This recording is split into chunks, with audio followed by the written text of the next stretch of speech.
क्या बात है पिताजी, आप परेशान दिखाई दे रहे हैं। नया राजा बावला है। क्यों? कहता है ईश्वर कहाँ है, प्रमाण दो। वह किसे देख रहा है, कहां देख रहा है, इस समय क्या कर रहा है। और नास्तिक है बेटा,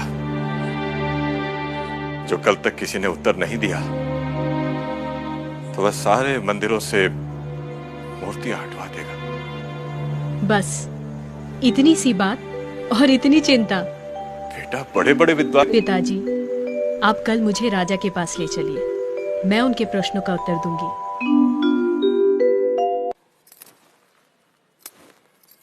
राजन, मैं प्रमाण देने के लिए तैयार हूँ, पर उससे पहले मैं कुछ चाहती हूँ। क्या चाहिए? थोड़ा दूध।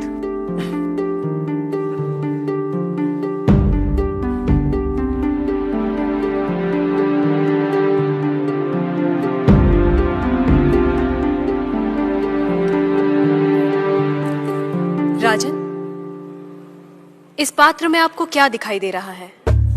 दूध? क्या दूध के अलावा कुछ और दिखाई दे रहा है? नहीं। पर मुझे तो मक्खन भी दिखाई दे रहा है। क्या आपको मक्खन दिखाई दे रहा है?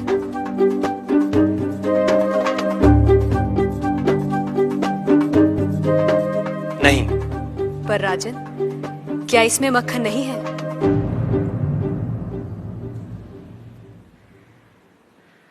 है।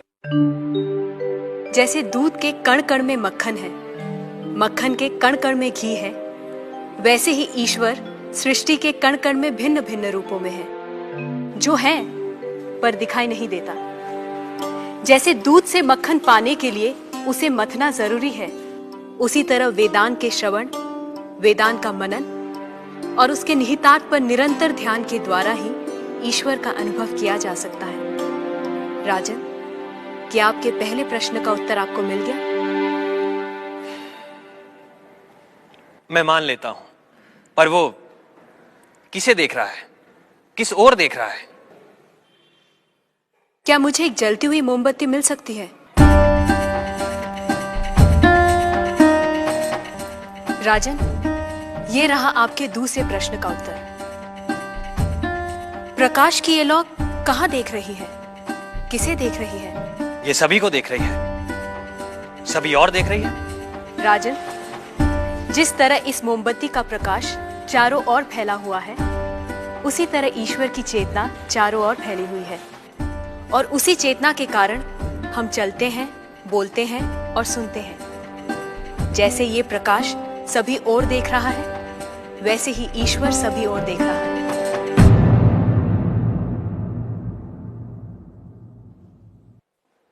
अब आपका तीसरा प्रश्न। वो इस समय क्या कर रहा है?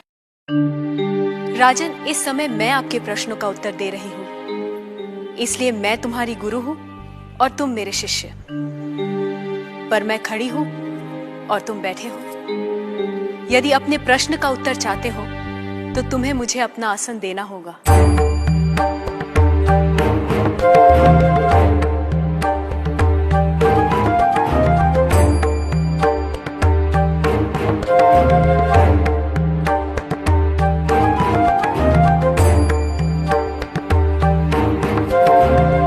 राजन, ये रहा तुम्हारे तीसरे प्रश्न का उत्तर।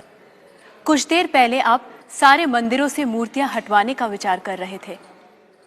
इस समय आप ईश्वर के बारे में फिर से विचार करने लगे हैं।